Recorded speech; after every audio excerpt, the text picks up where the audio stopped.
नमस्कार श्रोता बंधु स्वागत करुच्ची आम यूट्यूब चैनल बिरंचिता शो को प्रति सप्ताह परी ए सप्ताह मध्य एक सुंदर कहानी आपण मानक पई मु आनी आछि।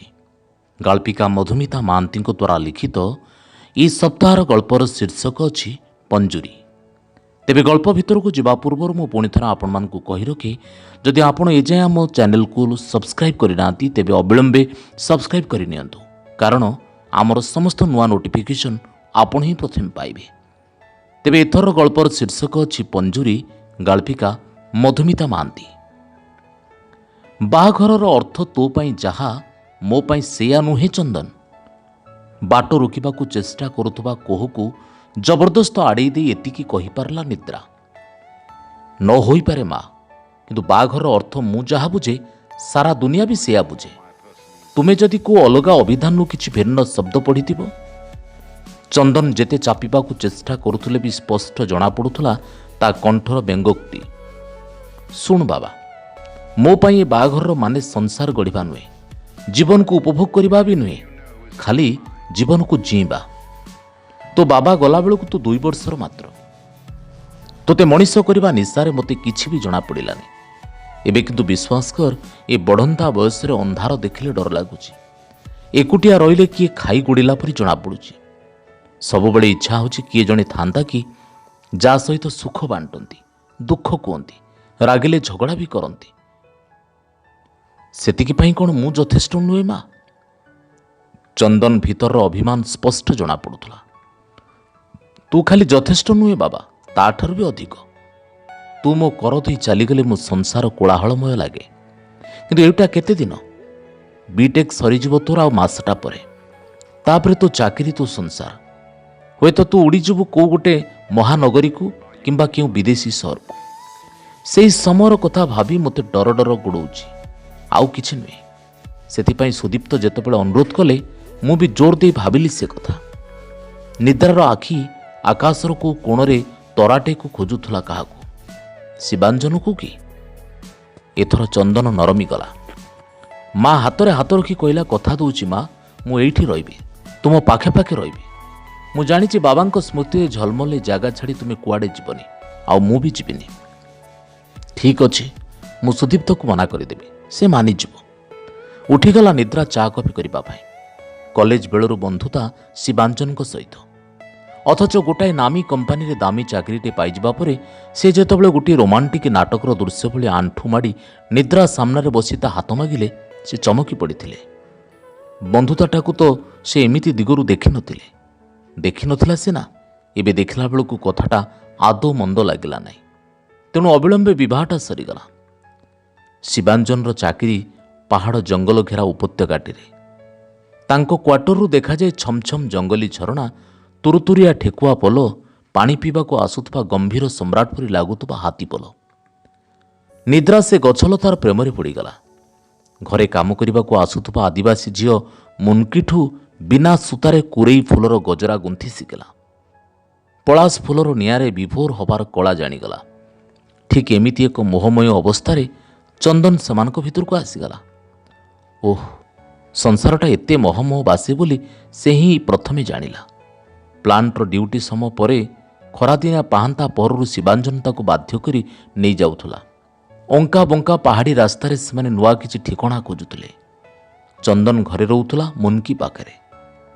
किंतु हठात दिने निद्रार विस्फारित आखि आगे सबू घटीगला। हिलटॉपरू फेरुथबा बेले शिवांजन को गाड़ीर ड्राइवर नियंत्रण हरई बसिला। गाड़ीटी 100 फुट तलू खसी पड़ा। आ भितरे थिबा 4 जण जाक मृतदेह खोजी बाहर करबा पई कंपानी को नाकेदम होबाकू पड़िला। निद्रा किछि बुझी पारु नथला। केमिति अपंतरा राज्यरू घर लोकंको पाखु खबर पठागला। केतबेले केमिति शिवांजन ताकू न कही ताठो भी विदा नहीं गला। केमिति बापा माँ सासू ससुर भाई भाउज समस्त आसी पहुंची गले। हाँ, दिन राति महकुतुबा ए फुलबन पलकटीए तापाई अपंतरा पालटी गला। किछि तार आपत्ति नथिला, केउथरे से सम्मति भी देउनथला, अथच सबु काम चलीथिला ता रास्तारे। 15 दिन लागुथला अनेक वर्ष परी। 15 दिन भितरे तापाई पृथ्वी ओलुटी जाइथिला। सासू घरर गेली भो हबार भाग्य ताराउ नथिला। ସେମାନେ ଫେରି ଆସିଥିଲେ ବାଲିଖଣ୍ଡ ଶିବାଞ୍ଜନଙ୍କ ନିଜ ଘରକୁ। ସେଇଠି ସବୁ କ୍ରିୟାକର୍ମ ହେଲା। କେହି ନ କହିଲେ ବି ତାକୁ କେମିତି ମାଡ଼ି ମାଡ଼ି ପଡ଼ୁଥିଲା। କିଏ ଘରୁ ବାହାରିବା ବେଳେ ସେ ଡ୍ରଇଂ ରୁମ୍କୁ ଆସୁନଥିଲା। କାହା ବାହାଘରର ଶୁଭ ନିମନ୍ତ୍ରଣ କାର୍ଡଟିକୁ ସେ ଛୁଇଁବାକୁ ସାହସ କରିପାରୁନଥିଲା। ଶାଶୁ କି ଯା ନଣନ୍ଦଙ୍କର ଦାଉ ଦାଉ ଜଳୁଥିବା ସିନ୍ଦୁର ଟୋପାକୁ ଅନେଇବାର ସାହସ ବି ତାର ନଥିଲା। ତା ବାହାଘର ବିଦା ବେଳେ ବ୍ଲାଉଜ ତିଆରି ହୋଇପାରିନଥିବାରୁ ଚତୁର୍ଥୀ ଶାଢ଼ୀଟା ସେ ସାଙ୍ଗରେ ଆଣିପାରିନଥିଲା। ଯେଉଁ ଭାଇ ସେଦିନ ସେ ମହମହ ବାସୁଥିବା ମଖମଲ୍ଲି ନାଲି ପାଟଟା ସହିତ ପୁଳାଏ ଭାରଥର ନେଇ ପହଞ୍ଚିଥିଲା, ସେଇ ଭାଇ ପୁଣି ସେଦିନ ସକାଳୁ ଧଳା ଥାନଟି ସହିତ ଆବଶ୍ୟକ ଜିନିଷ ଧରି ଶୁଖିଲା ମୁହଁରେ ତା ଘର ଦୁଆରେ ବାଡ଼େଇଥିଲା। ସେ ଭାଙ୍ଗି ଯାଇଥିଲା, ସେ ଦଗ୍ଧ ହୋଇଯାଇଥିଲା, ତାର ଅସ୍ତିତ୍ୱ ନଥିଲା। ଭାଗ୍ୟ ଯେତେବେଳେ ଆଦେଶ ଦିଏ ମୁଣ୍ଡପାତି ଚାଲିବାକୁ, ସେତେବେଳେ ସଂସାରର କାହାରି କର୍ତ୍ତୃତ୍ୱ ନଥାଏ ଉନ୍ନତ ଶିର ହେବା ପାଇଁ। ନିଦ୍ରା ସେମିତି ମୁଣ୍ଡପାତି ଦେଇଥିଲା। ବାହାର ଦୁନିଆ ବିଷୟରେ ବିତସ୍ପୃହ ଥିଲା। ସେଦିନ କିନ୍ତୁ ସେ ଛିଟିକି ପଡ଼ିଲା ଭଳି ମୁଣ୍ଡ ଟେକିଦେଲା।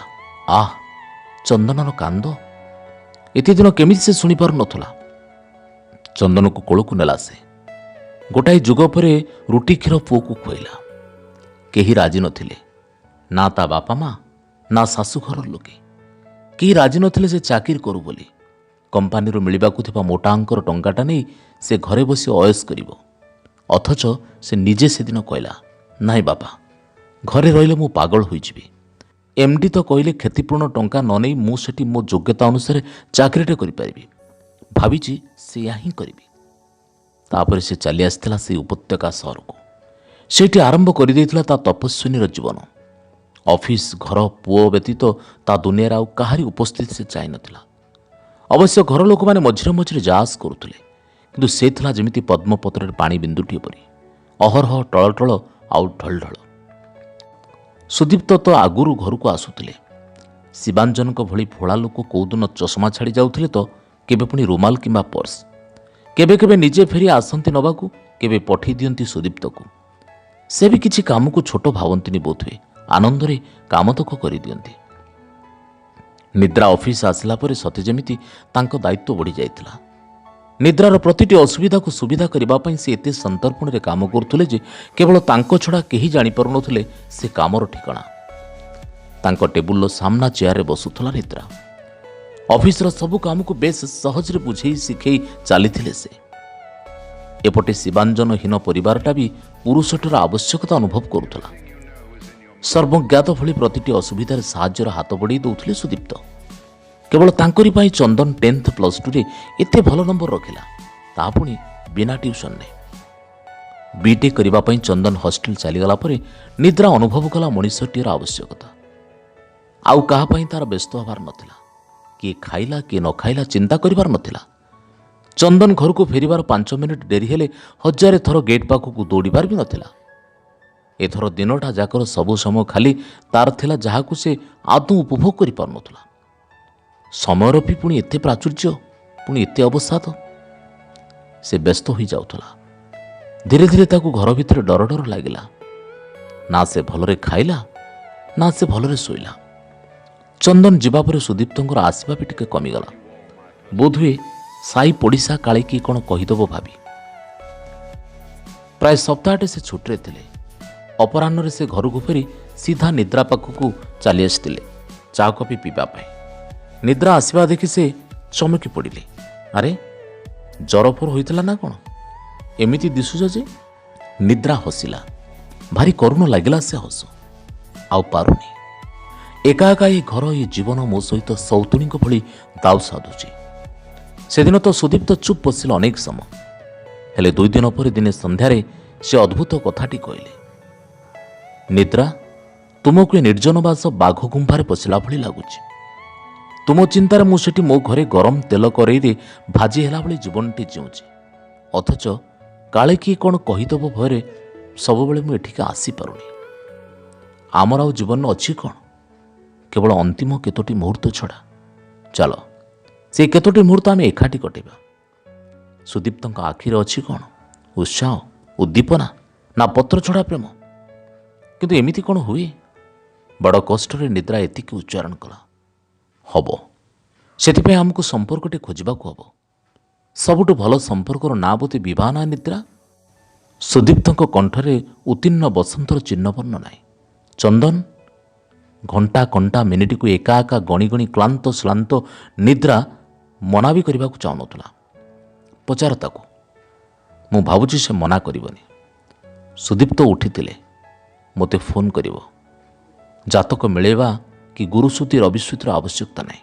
ଖାଲି ମନ୍ଦିର କି କୋର୍ଟ ଯିବା ମୋତେ ତୁମେ କହିବ। କେବେ ଯିବା ମୁଁ କହିବି। ଚନ୍ଦନର ବିଟେକ୍ ସରିଗଲା। ଏତେ ମେଧାବୀ ଛାତ୍ରଟେ ଅଥଚ ଫଳାଫଳ ଆଶାନୁରୂପକ ହେଲାନି। ନିଦ୍ରାର ଚାକିରି ତଥାପି ସରିନଥିଲା। ସେଇଠି ଚନ୍ଦନ ବି ଛୋଟିଆ ଚାକିରିଟିରେ ସନ୍ତୁଷ୍ଟ ରହିଲା। ସେଇ ଚନ୍ଦନ ତାକୁ ଦିନେ ଲାଜ ଲାଜ ହୋଇ ତାନ୍ କଥା କହିଲା। ତାନ୍ ଇଞ୍ଜିନିୟର ଅଛି ହାଇଦ୍ରାବାଦରେ। ୱାର୍କସପ୍ଟିଏରେ ତା ସହିତ ତାର ଦେଖା। ନିଦ୍ରା ମନା କରିବାର ନଥିଲା। ଅତି ଶୀଘ୍ର ସେ ତାନ୍କୁ ବୋହୂ କରି ଆଣିଲା। ବାହାଘରକୁ ସୁଦୀପ୍ତ ଆସିପାରି ନଥିଲେ। ଏକଲା ମଣିଷ, କେଉଁଠି ଚିତ୍ରକଳା ପ୍ରଦର୍ଶନୀକୁ ଚାଲି ଯାଇଥିବେ, ନହେଲେ କେଉଁ ନିଆଶ୍ରୀ ବୁଢ଼ୀକୁ ହସ୍ପିଟାଲରେ ଜଗିଥିବେ ଭାବି ନିଦ୍ରା ବି ତା ଉପରେ ବିଶେଷ ଧ୍ୟାନ ଦେଲାନି। ବାହାଘର ପରେ ଦିନେ ଆସିଥିଲେ, ପୁଅ ବୋହୂଙ୍କୁ ଆଶୀର୍ବାଦ କରିଗଲେ। ତାନ୍ ମାତ୍ର 15 ଦିନ ଛୁଟି ଆଣିଥିଲା। ଯିବା ଆଗ ଦିନ ଗେହ୍ଲେ ହେଇ କହିଲା, ମା, ଚନ୍ଦନ ଏଠି ତ ଭଲ ଚାକିରି ପାଉନାହାନ୍ତି, ବରଂ ହାଇଦ୍ରାବାଦ ଚାଲନ୍ତୁ, ପଢ଼ାପଢ଼ି କରି ଭଲ କମ୍ପାନୀଟିରେ ନିଶ୍ଚିତ ପାଇଯିବେ। ଆପଣ ବି ଚାଲନ୍ତୁ। ଆଉ କାହିଁକି ଚାକିରି କରିବେ, କାହା ପାଇଁ? ନିଦ୍ରା ଛାତିରୁ ପଥରଟେ ଖସିଗଲା। ୟାକୁ ହିଁ ତ ସେ ଡରୁଥିଲା, ସେଇ ଏକଲାପଣ, ସେଇ ଖାଁ ଖାଁ ଭାବ। ଚନ୍ଦନକୁ ଅନେଇଲା। ସେ ଆଖି ତଳକୁ କଲା। ନିଦ୍ରା ବୁଝିଗଲା ସେମାନେ ଅନୁମତି ମାଗୁନାହାନ୍ତି, ତାକୁ ଖାଲି ଜଣେଇ ଦେବା ପାଇଁ ଚାହୁଁଛନ୍ତି। ସେ ହସିଲା। ଚାକିରି ମୁଁ କାହା ପାଇଁ କରୁନି ମା, ମୋ ପାଇଁ କରୁଛି। ତୋ ବାବା ଗଲା ପରେ ବି ମୁଁ ଚାକିରି ନ କରିଥିଲେ ବି ଚଳିଥାନ୍ତା। ହେଲେ ଖାଲି ଘରେ ବସିଥିଲେ ମୋ ମସ୍ତିଷ୍କର କୋଷ ସବୁ ଭାରି ଅମାନିଆ ହୋଇଯାଇଥାନ୍ତେ। ତୁମେମାନେ ଯାଅ, ମୁଁ ଅଛି। ଚନ୍ଦନ ଅବଶ୍ୟ ସେଥର ଗଲାନି, ହେଲେ 3 ମାସ ଭିତରେ ଚାଲିଗଲା। ଏବେ ସେଠି ବେଶ୍ ଭଲ କମ୍ପାନୀରେ ଅଛି। ତା ରାସ୍ତା ଓଗଳିଥାନ୍ତି କେମିତି ଯେ ମାଟେ ହେଇ, କିନ୍ତୁ ତା ରାସ୍ତା ଯେ ପୁରା ଧୂଆଁଳିଆ ହୋଇଗଲା, ଏକଦମ ଅଚିହ୍ନା। ଶନିବାର ରବିବାର ଛୁଟି ଅଛି, ଯିବା ବାବାଙ୍କ ପାଖକୁ। ଆଉ 2 ଦିନ ଛୁଟି ନେଇଯିବା। ତାନ୍ର ଅନୁରୋଧରେ ଆବାକ ଚନ୍ଦନ। ବାବା? ତୁମର ବାବା ଅଛନ୍ତି ତାନ୍? କେବେ କହିନ ତ ମୋତେ? ବାହାଘରକୁ ବି ତ ସେ ଆସିନଥିଲେ, ଖାଲି ମାମା। ଚନ୍ଦନର ସ୍ୱରକୁ ଚାପି ଦେଇ ତାନ୍ କହିଲା, କହିନଥିଲି। ବାବା ଗାଁରେ ରୁହନ୍ତି, ଚାଲ ଯିବା, ଦେଖିବ ତାଙ୍କୁ। ଗାଁର ଆଟୁବାଲା ମାଟି ଘରଟେ ବି ଲିପାପୋଛା ହୋଇ ଏତେ ପରିଷ୍କାର ହୋଇପାରେ ଚନ୍ଦନ କଳ୍ପନା କରିନଥିଲା।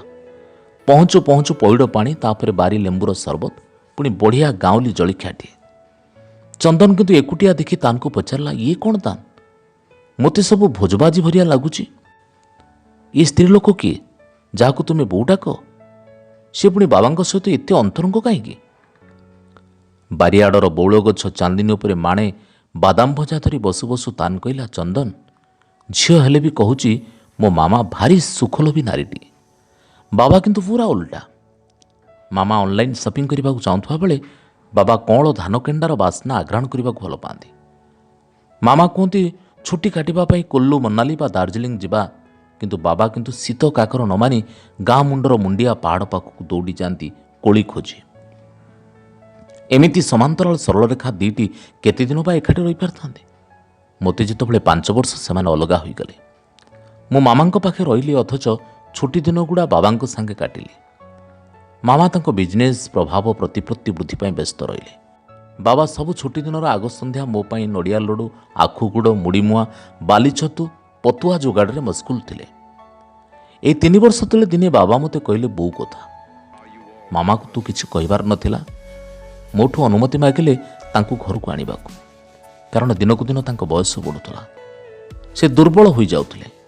ମୋ ପଢ଼ା ଚାକିରି ମୋତେ ତାଙ୍କ ପାଇଁ ବେଶୀ ସମୟ ଖର୍ଚ୍ଚ କରିବାକୁ ଆଦୌ ଅନୁମତି ଦେଉନଥିଲା। ଦୁର୍ବଳ ଦେହକୁ ଦେଖି ବୋଧେ ରାତି ତାଙ୍କୁ ଡରଉଥିଲା। ନିର୍ଜନ ଖରାବେଳଟା ମାରଣା ଷଣ୍ଢ ପରି ସଁ ସଁ ହେଉଥିଲା। ବୋଉକୁ ମୁଁ ଜାଣିଥିଲି। ଆମରି ଗାଁ ପାଖ ଗାଁରେ ସେ ରହୁଥିଲେ। ମୋ ପାଇଁ ମଗଜ ଲଡ଼ୁ କି ଗୁଆ ଘିଅ, ବଢ଼ି ନହେଲେ ଆଚାର ଅନେକ ବେଳେ ସେ କରୁଥିଲେ। କେବେ ଟଙ୍କା ନେଇ, କେବେ ଏମିତି ଖାଲିଟାରେ। ବାହାଘରର ମାସଟେ ପରେ ସେ ବିଧବା ହୋଇଯାଇଥିଲେ। ତାଙ୍କ ସଂସାର ଖାଲି ତାଙ୍କୁ ନେଇଥିଲା। ବାବା ଏ ବୟସରେ ବିବାହ କରିବା ପାଇଁ ଅନୁମତି ମାଗିଲେ। ତୁମେ ଦେଇଦେଲ? ଦେଇପାରିଲ? ଚନ୍ଦନର କଣ୍ଠରେ ଚକିତ ହେବାର ଯନ୍ତ୍ରଣା। ବିବାହର ଅର୍ଥ ଆମ ପାଇଁ ଯାହା ତାଙ୍କ ପାଇଁ ସେଇଆ ନୁହେଁ ଚନ୍ଦନ। ତାନର ଏଇ କଥାପଦକୁ ଯେମିତି ପାଞ୍ଚଣ ମାରି ତାକୁ କିଛି ବର୍ଷ ପଛକୁ ଫେରାଇ ନେଲା। ମା ତ ଏମିତି କିଛି ଗୋଟାଏ କହୁଥିଲା ଯାହାକୁ ସେ ବେକ୍ସ ଯୁକ୍ତି କରି ଦବେଇ ଦେଇଥିଲା। ତାନର ସୁନ୍ଦର ଆଖି ଦିଟାରେ ଧୂଆଁ ଭର୍ତ୍ତି। ଦେଖୁଛ ବାବାଙ୍କୁ, ଗୋଟାଏ ଷ୍ଟ୍ରୋକ୍ ପରେ ସେ ବିଛଣାରୁ ଉଠିବା ଅବସ୍ଥାରେ ନାହାନ୍ତି। କେତେ ଯତ୍ନ ତାଙ୍କର ଦରକାର କିଏ କରିଥାନ୍ତା? ମୁଁ ପାରିଥାନ୍ତି ନା ଚାକିରି ଛାଡ଼ି ଏଠି ବସିଥିଲେ ବାବା ତାଙ୍କୁ ଗ୍ରହଣ କରିଥାନ୍ତେ? ଚନ୍ଦନ, ମଣିଷ ସାଥୀ ଖୋଜେ ବେଶୀ ଏଇ ସମୟ ପାଇଁ। ଏ ସମୟର ଏକଲାପଣ, ଏ ବୟସର ନିପାରିଲା ଶରୀର ବେଶୀରୁ ବେଶୀ ଚାହେଁ କାହା ଉପରେ ଗୋଟେ ଲଟେଇ ଯିବା ପାଇଁ। ଭାବିପାରୁଛ, ଏତେ ବଡ଼ ଖଞ୍ଜା ଘର, ତା ଭିତରେ ଛାଇଟେ ଭଳି ଏକା ବାବା। ପତ୍ରଟେ ପଡ଼ିଲେ ଦୁମ୍ କରି ଆବାଜ ହୁଅନ୍ତା। ନିଜ ପାଦ ଶବ୍ଦରେ ବି ସେ ନିଜେ କେବେ ଡରିଯାଆନ୍ତି। ମୁଁ ଭୁଲ କରିଛି କି ଚନ୍ଦନ? ଚନ୍ଦନ ସେତେବେଳକୁ ଉଠି ଠିଆ ହେଲାଣି।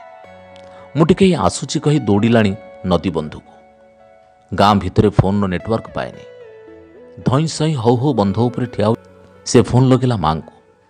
3-4 ଥର ଫୁଲ୍ ରିଙ୍ଗ ହୋଇ କଟିଲା ପରେ ପଞ୍ଚମ ଥର ଭାରି ଦୁର୍ବଳ ହତାଶିଆ ସେପଟୁ କହିଲା, ହ୍ୟାଲୋ ମା, ମା ଫୋନ୍ ଉଠୁନଥିଲ କାହିଁକି?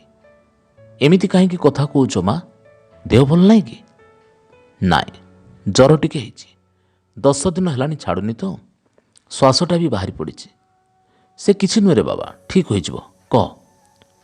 ନିଦ୍ରାର ସ୍ୱର ଭାଙ୍ଗି ଭାଙ୍ଗି ଯାଉଛି। ଶ୍ୱାସ? ସେ ତ ମାଙ୍କୁ ବିଛଣା ଛାଡ଼ିବାକୁ ଦିଏ ନା। ଚନ୍ଦନର କଣ୍ଠରେ ବାତ୍ୟାର ଆଭାସ। ମା, ମା ସୁଦୀପ୍ତ ଦାଦା ଏବେ କେଉଁଠି?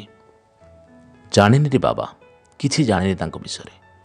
ଫୋନ୍ଟା ଖାଲି କଟିଗଲାନି ତ, ନେଟୱାର୍କ ବି ଚାଲିଗଲା ଯେ ଆଉ ଥରେ ଲଗେଇଲେ ବି ହେଲାନି। ସତରେ କ'ଣ ଚନ୍ଦନ ପୁଣି ଫୋନ୍ ଲଗେଇଥାନ୍ତା? ସେ ସାହସ ତାର ଥିଲା ଆଉ? ସତରେ ଶ୍ରୋତାବନ୍ଧୁ, କାହାଣୀଟି ଆମ ସାମାଜିକ ବ୍ୟବସ୍ଥାର ଏକ ଭିନ୍ନ ଛବି। ହୁଏତ ଏହାକୁ ଅନେକ ସହଜରେ ନେଇପାରୁନଥିବେ, କିନ୍ତୁ ଏହି ହେଉଛି ଜୀବନର ବାସ୍ତବତା ଆଉ ସମୟର ଆବଶ୍ୟକତା। ବିବାହ କେବଳ ସଂସାର ବା ପରପିଢ଼ି ସୃଷ୍ଟି ପାଇଁ ନୁହେଁ। ବିବାହ ମଣିଷର ଦୁଃଖ, ଯନ୍ତ୍ରଣା ଆଉ ନିଃସଙ୍ଗତାକୁ ବୁଝିବା ପାଇଁ ଏକ ବିଶାଳ ପୃଷ୍ଠଭୂମି। ଆଶା କରେ ଏହି କାହାଣୀଟି ଆପଣମାନଙ୍କୁ ନିଶ୍ଚିତ ଭଲ ଲାଗିଥିବ। ଆଉ ଯଦି ଭଲ ଲାଗିଥାଏ ତାହେଲେ ଆମ ଚ୍ୟାନେଲକୁ ଲାଇକ୍, ସେୟାର, କମେଣ୍ଟ ଆଉ ସବସ୍କ୍ରାଇବ୍ କରିବାକୁ ଆଦୌ ଭୁଲିବେ ନାହିଁ। ମୁଁ ପୁଣି ଆସିବି ଆସନ୍ତା ସପ୍ତାହରେ ଆଉ ଏକ କାହାଣୀ ନେଇ। ସେ ଯାଏଁ ରହୁଛି, ନମସ୍କାର।